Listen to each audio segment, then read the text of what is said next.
"Sorry, sir, but we can't upgrade you," the flight attendant said, her tone as cold as the metal of the boarding gate she stood behind. Policy is policy. Admiral Marcus Williams stood in front of the counter, his posture stiff and unwavering, his military uniform still bearing the marks of countless missions and commendations. His dark eyes narrowed slightly as he processed her words. The frustration simmered beneath the surface, but Marcus kept his voice steady. "I've been a loyal member of this airline for years. I think my status and my records speak for themselves." The attendant barely glanced at him, her attention focused more on the monitor in front of her than on the man standing before her. "I understand, sir, but there's nothing I can do. We're fully booked in first class." Marcus's jaw clenched.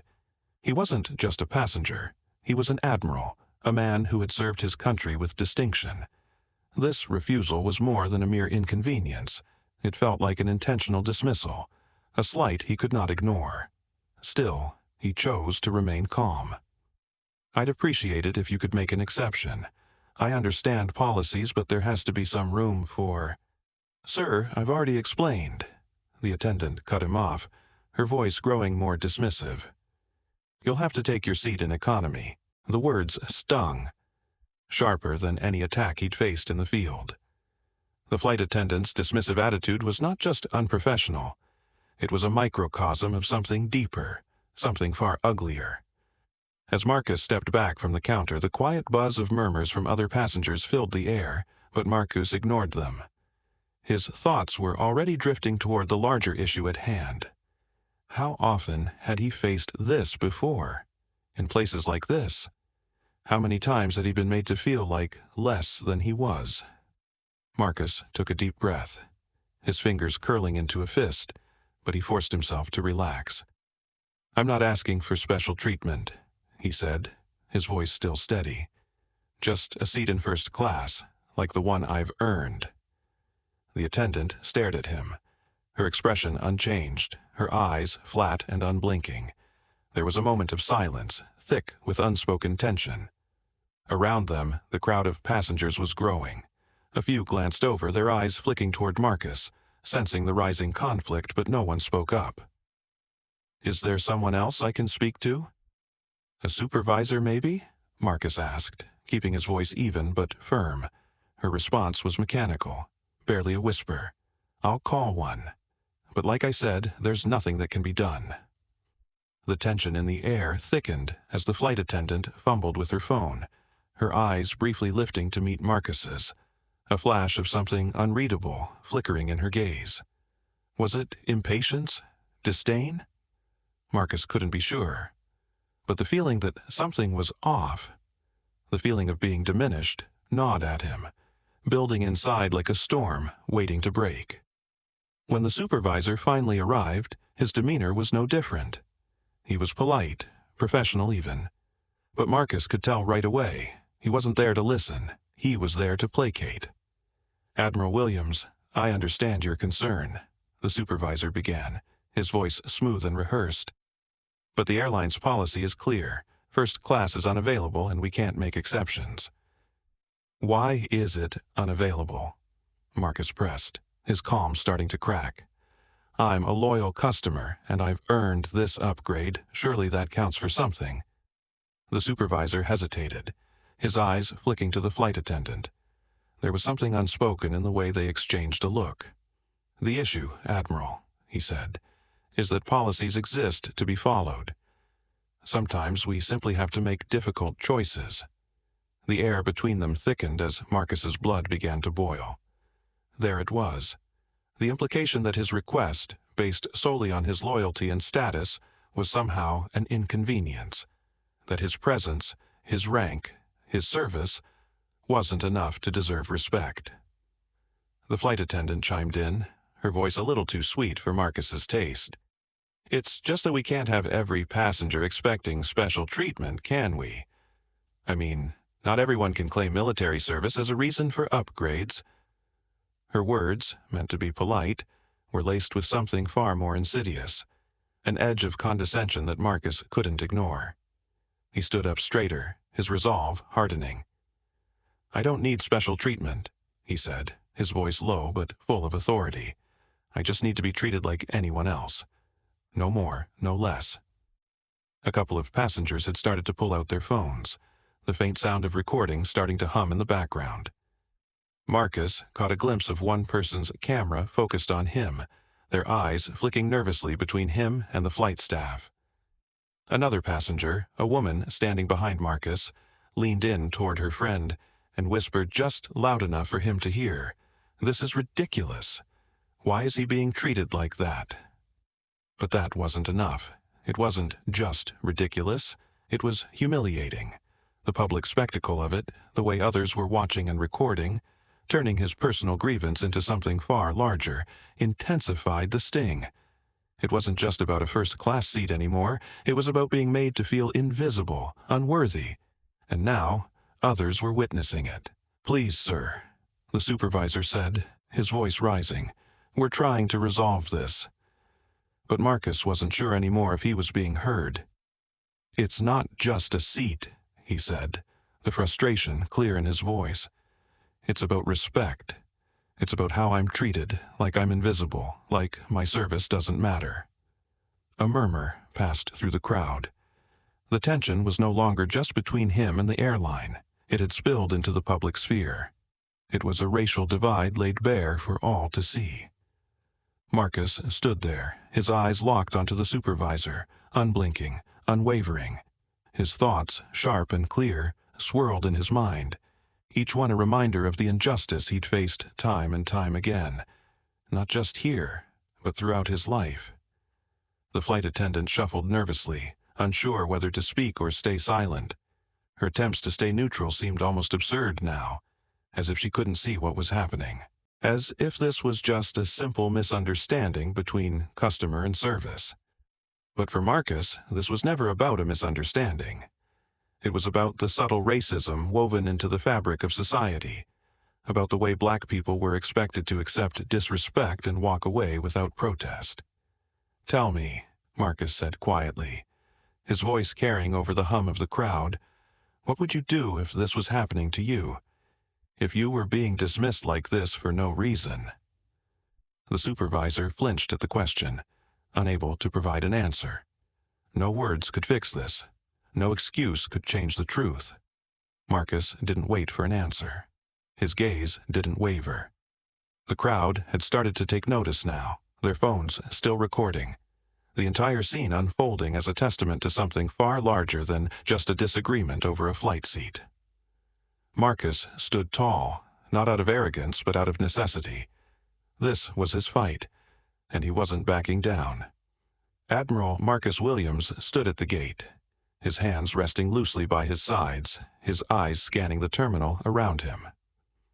The voice from the intercom barely registered as he glanced at the bustling crowd. He had spent his entire life serving the United States Navy with distinction, rising through the ranks to become one of the most respected figures in his field. His achievements were legendary. Multiple tours overseas, countless medals, and a reputation that earned him the respect of his peers and subordinates alike. To the outside world, Marcus was the epitome of success.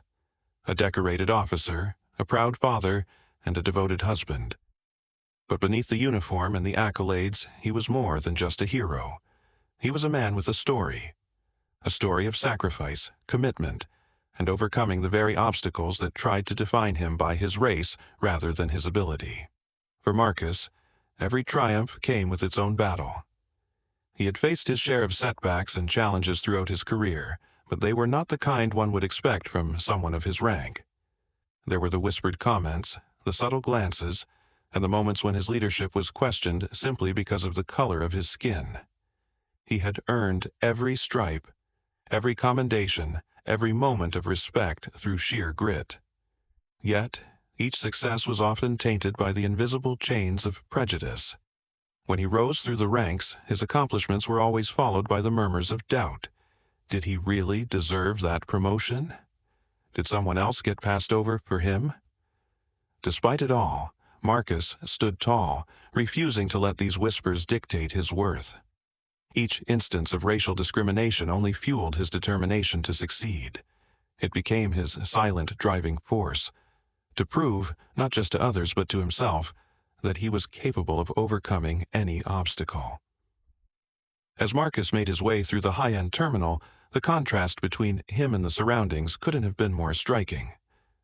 The marble floors gleamed beneath polished lights, and the air was thick with the scent of expensive perfume and designer luggage. Yet, amidst the lavish surroundings, Marcus felt out of place. The terminal was filled with the sort of wealth and privilege he had never known. People walked around with an air of entitlement, their designer suits and luxurious watches signaling the life they had built. They looked past him as though he were just another man in a uniform, a man who was simply a part of the scenery. Despite his decorated past in this world, Marcus was just another black man among the sea of strangers. His achievement seemed irrelevant here, lost in a place where wealth and status spoke louder than anything else. The luxury of the airport felt like a reminder of everything he didn't have, despite everything he had earned. As he walked further into the terminal, Marcus's mind wandered. His eyes flicked toward the people around him, the quiet discomfort settling in his chest.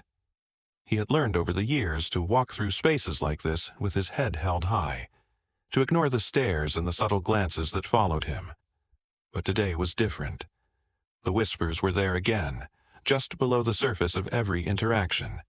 People avoiding his gaze, stepping away just a little too quickly as he passed by. He could feel it in the air. It was that nagging discomfort, the knowledge that his very presence was a disruption to the smooth flow of privilege around him. His mind raced. Do they see me? Do they know who I am? Despite the calmness in his step, there was a storm brewing inside him, a growing frustration that refused to be silenced. He had fought for so much in his life. His career, his family, his dignity, and yet here he was again, a man of purpose, reduced to nothing more than a figure to be overlooked. Marcus stopped for a moment, his eyes closing briefly as the weight of history pressed against him. He wasn't just fighting for a seat in first class. He was fighting against centuries of systemic racism, against the institutional barriers that had tried to limit him every step of the way. Every success he had achieved had come with the knowledge that the world was watching, scrutinizing his every move. He had to be better. He had to work harder, be smarter, and prove himself time and time again. And yet, despite all of his accomplishments, the world still saw him as different, lesser in ways he couldn't always explain. His hands clenched at his sides, and for a brief moment the smile that had become his shield faltered. He was tired. Tired of constantly proving his worth. Tired of the burden of expectation.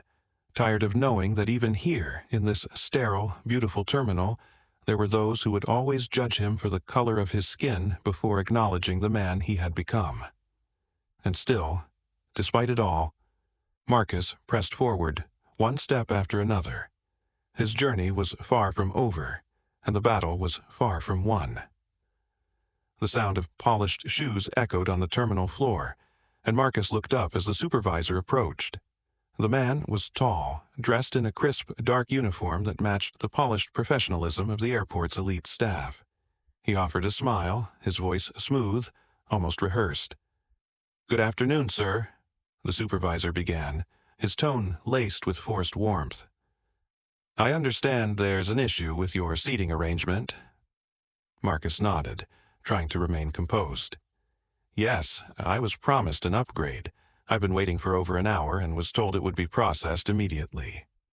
The supervisor's smile widened, though it didn't quite reach his eyes. "Ah, of course, that's quite understandable. We'll get this sorted out right away." But something in the man's delivery didn't sit right with Marcus. The smile, while polite, was too calculated, the posture too stiff. It was the kind of politeness one reserved for inconveniences, not for someone deserving of respect. The supervisor glanced down at Marcus's ticket before shifting his gaze back to the man standing before him. There was a brief pause, a subtle judgment in his eyes. "So, you're a Navy officer, I see," he remarked, his tone just a shade too casual. "Quite the perks of that military rank, huh?" Marcus's brow furrowed. He wasn't sure if it was the phrasing or the condescending tone, but the supervisor's words stung. "What do you mean by perks?" Marcus asked, the question coming out more sharply than he intended. "Oh, you know," the supervisor continued, adjusting his tie. "The special treatment, the priority upgrades and all. Nice, right?" His smile deepened, but Marcus caught the flicker of something darker in his eyes. The implication was clear. His military status, his dedication, were mere privileges, not earned through hard work or sacrifice. "I earned my rank," Marcus said slowly, trying to steady his voice. The supervisor's laugh was polite but hollow.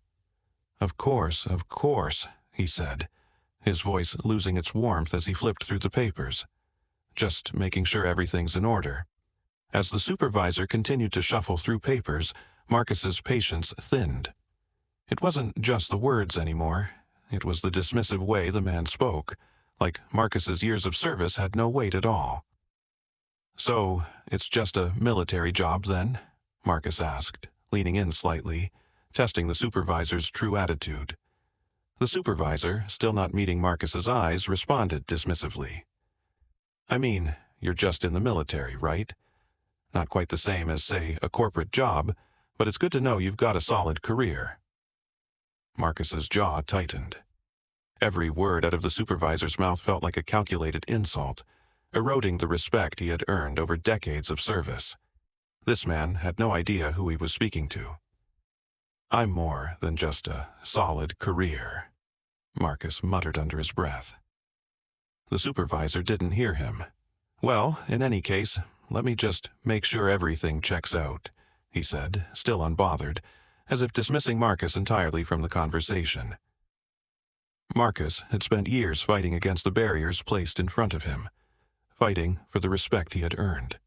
But here, now, he was experiencing it again, in this small yet symbolic interaction. He wasn't just being questioned, he was being erased. Marcus felt his chest tighten. The frustration he had suppressed began to seep through, and it wasn't just about the upgrade anymore. As he stood there, watching the supervisor, something became painfully clear. This wasn't a one-off incident. This wasn't an isolated misunderstanding. He had seen this before, this subtle, calculated minimization of his achievements, this implicit disrespect. It wasn't just about an upgrade or a customer service issue. This was the reality of what it meant to be a black man, in a space built on privilege, constantly having to prove his worth, even in places where he had a right to be. Marcus had spent years fighting against the barriers placed in front of him, fighting for the respect he had earned. But here, now, he was experiencing it again, in this small yet symbolic interaction. He wasn't just being questioned, he was being erased. "This isn't just me," Marcus thought to himself, his frustration growing. "This is a pattern. This is what it feels like every damn time." The longer the supervisor fumbled with his papers, the more the weight of the situation pressed on Marcus. His hands, once relaxed, were now clenched at his sides. He was on the edge of saying something he might regret, on the edge of confronting the deep, systemic racism that had been simmering just beneath the surface of his everyday life. "You don't need to keep checking my record," Marcus said, his voice growing quieter but more intense. "I've earned everything I have." The supervisor looked up, unfazed, clearly not understanding the depth of what Marcus was feeling. "Of course, I'll just make sure you're in the system." Marcus's heart was pounding. This wasn't just about being in the system anymore. This was about the way people saw him, or rather, didn't see him at all. The way they saw his service, his humanity, and reduced it all to a mere inconvenience. "Do you even understand what you're doing right now?" Marcus's voice was low, but laced with an undeniable tension.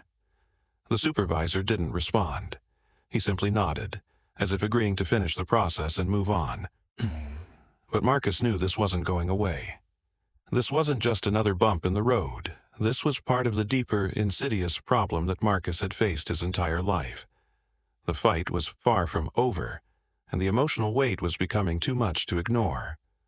Marcus's patience finally snapped. He had been standing there too long, listening to the supervisor's dismissive tone and watching his authority being undermined. He straightened up, trying to control the rising frustration in his chest. "I need to speak to your manager," Marcus said, his voice calm but firm, trying to assert himself after being belittled for so long. The supervisor didn't even look up from the papers he was still shuffling through. "Manager?" "I don't think you understand, Admiral," he said, his tone dripping with condescension. "This issue is above your rank here. You don't need a manager for something this simple." Marcus clenched his fists, his mind racing. "You don't get to tell me who I can speak to," he replied, trying to keep his voice steady. "I'm not asking for your permission. I'm telling you I want to speak to the manager." The supervisor's gaze briefly flickered toward him, then returned to his paperwork. "I think you're misunderstanding the process. You'll have to wait for my decision. That's how things work here." Marcus felt the weight of the words. "So, you're telling me, as a military officer, my request doesn't matter?" His voice was louder now, challenging the supervisor's authority in a way he knew was risky but necessary. The supervisor's smile tightened. "Yes, that's what I'm telling you." As the words hung in the air, a few heads turned. The murmur of voices in the terminal began to rise. The people around them, travelers, airport staff, even passers-by, had started to notice the growing tension. Some shifted uncomfortably, eyes darting between Marcus and the supervisor. A few phones began to come out, cameras clicking to capture what was unfolding. The sound of the camera shutters felt like a sharp reminder of the public humiliation Marcus was now enduring. He wasn't just a man asking for an upgrade anymore. He was a black military officer being told his voice didn't matter, and now an audience was watching. Every word, every slight felt amplified. His gaze swept over the growing crowd, but none of them stepped forward.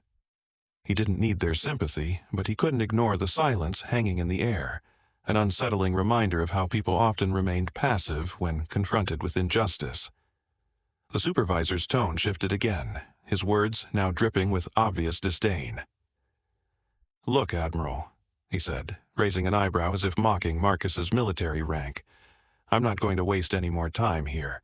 You're lucky we're even trying to accommodate you at all." Marcus stood up straighter, fighting the urge to raise his voice even further. "Accommodate me? I'm not asking for charity. I'm asking for what was promised to me." The supervisor scoffed, clearly amused. "You're not special here, you know. I've seen your kind before. Just because you wear a uniform doesn't mean you get to skip the line. You're just another customer like the rest of them." The insult stung more than he anticipated. He had heard these types of dismissals before. The insinuation that his service didn't matter, that he was nothing more than an other. "Nothing special? My service means nothing to you?" Marcus asked, unable to hide the disbelief in his voice. The supervisor's eyes flickered with impatience. "That's not what I said. I'm just saying, maybe you should learn to take a step back and wait your turn like everyone else." Marcus's blood boiled. This wasn't just about an upgrade anymore. It was about a lifetime of disrespect that had been thrust into the open for everyone to witness. The weight of the moment began to settle in, pressing down on Marcus's chest like an unbearable burden. The crowd had grown larger, their whispered conversations louder, and he was still being treated like he didn't matter. He could feel his breath quicken, his chest tightening as a familiar lump rose in his throat. He fought the sting in his eyes, but the emotion was becoming too much. "I don't deserve this," he muttered, his voice cracking under the pressure. His hands trembled, and for the first time in years he felt vulnerable, exposed.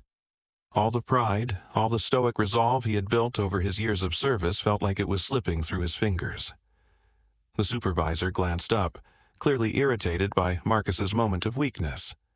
"Oh, now you're going to cry about it?" he sneered, his voice dripping with mockery. "Is that what this is? A pity party?"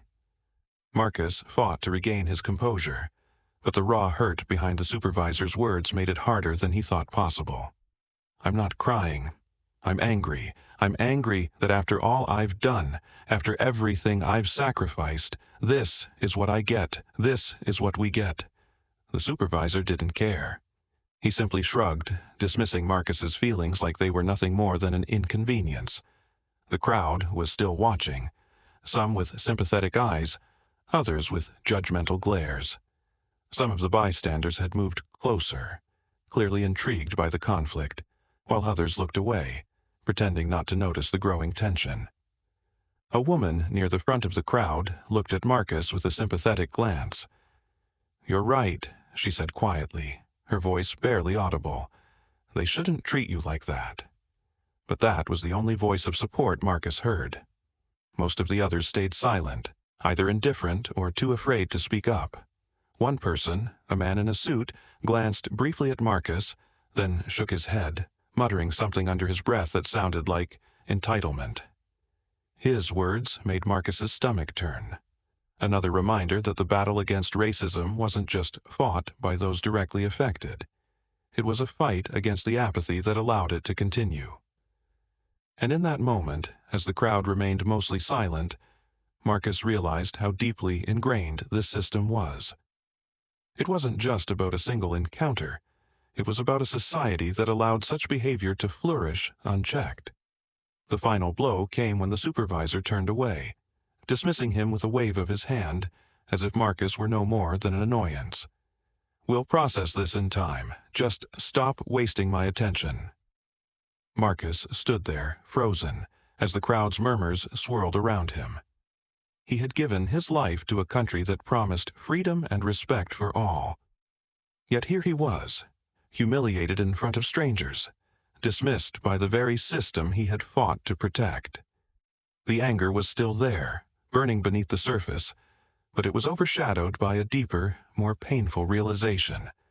For the first time, Marcus felt truly betrayed by the country he had sworn to serve. This was more than just an isolated incident. It was a reflection of a systemic betrayal, a betrayal that went far beyond the superficial apologies and promises of change. His shoulders slumped, the weight of it all settling in.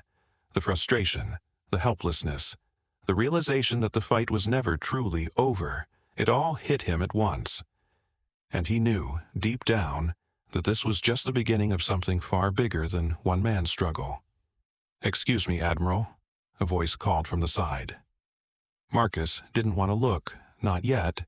His mind was still tangled in the venomous words of the supervisor. But the voice came again, softer now, almost sympathetic. "I've been recording the whole thing." Marcus turned, his pulse racing. He had felt like he was fighting this battle alone, but this stranger's presence, it felt like a lifeline thrown in the middle of a storm. The passenger, a middle-aged man in a worn jacket, hesitated but then offered Marcus his phone. "You can have it," the man said. "It's yours. You're not alone in this." Marcus took the phone, his fingers trembling slightly as he watched the video. His jaw tightened as he saw the whole altercation unfold from an outside perspective. He wasn't just being humiliated by a racist supervisor. He was being reduced to an object for public consumption. Something to be watched, not fought for. But that was exactly what the man was giving him now, a weapon. "Thank you," Marcus said quietly, not knowing how to express the depth of his gratitude. The stranger gave a small nod, his face unreadable but undeniably supportive. The phone in Marcus's pocket buzzed just as the supervisor took a step back, smirking.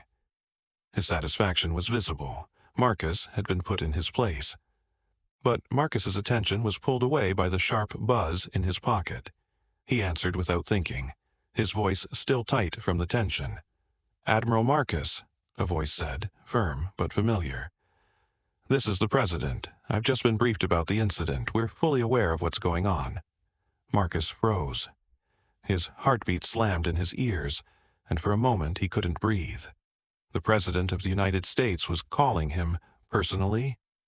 For a split second he thought he might be imagining it. "Mr. President, Marcus started, his words faltering. "You're aware of it?" "Of course," the President replied with a calm, resolute tone. "I want you to know that we stand by you." What happened to you is an injustice, and we will make sure it's corrected." The words were a balm, soothing the deep ache of the last few hours. But as comforting as they were, Marcus knew the real fight was still ahead. "Thank you," he said, his voice thick.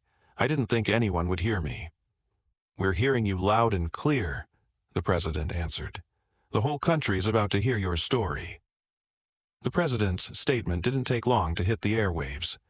Within an hour, it was on every major news outlet, the words resonating across the nation. "I am deeply troubled by the actions of this airline," the president's voice echoed on television screens everywhere. "What happened to Admiral Marcus is not just a personal affront, it is an affront to the values we uphold as a nation. We demand immediate action." For the first time that day, Marcus felt something stir inside him, a flicker of hope. No longer was he just a man at the mercy of a racist system. He was now a symbol of a larger struggle, a battle against systemic injustice.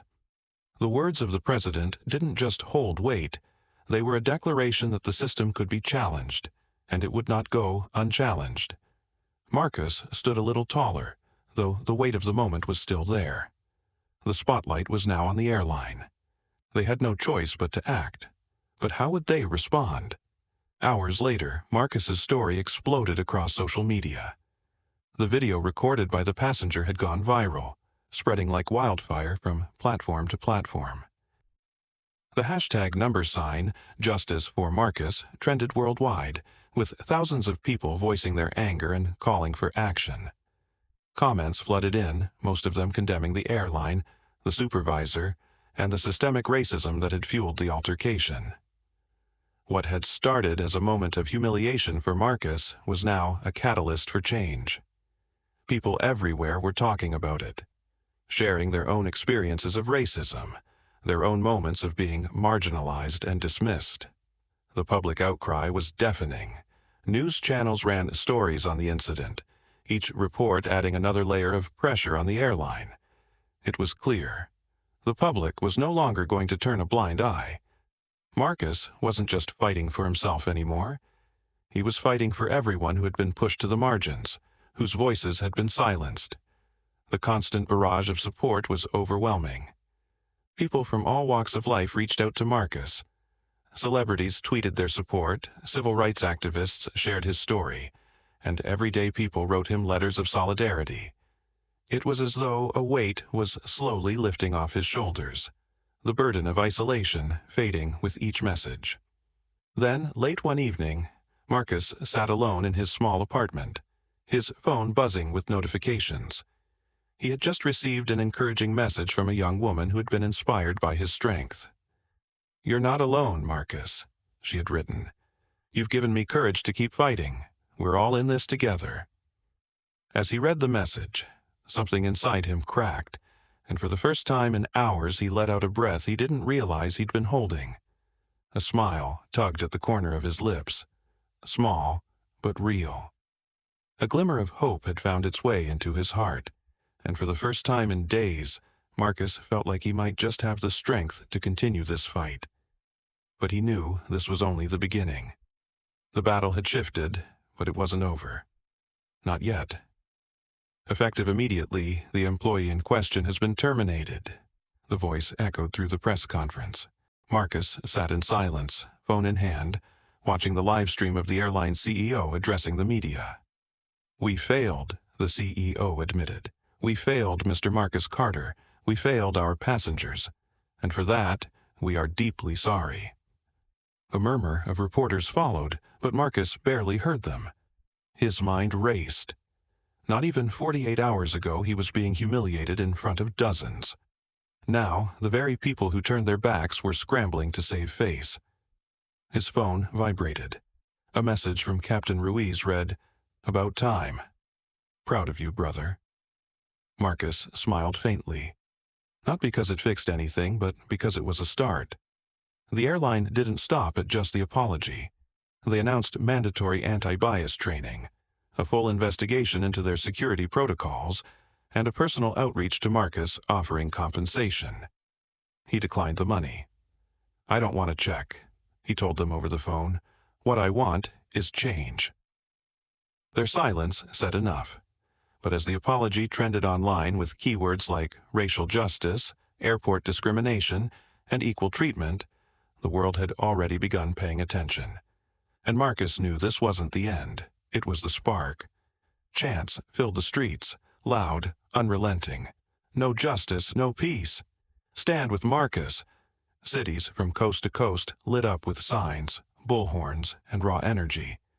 What began as outrage over a viral video transformed into a national rallying cry against systemic racism in air travel and beyond. In Atlanta, a grandmother marched holding a cardboard sign that read, "My grandson could have been Marcus." In Chicago, veterans wore their uniforms in solidarity, chanting, "Respect our service, respect our skin." Back in D.C., Marcus watched from the window of a black SUV as crowds gathered in Lafayette Square. The sea of voices, the passion, the sheer force of collective anger, it overwhelmed him. A young woman approached his car, unaware he was inside, and taped a poster to the windshield. It read, "This isn't just about Marcus. It's about all of us," he whispered. "They finally see." The protests remained peaceful, but powerful.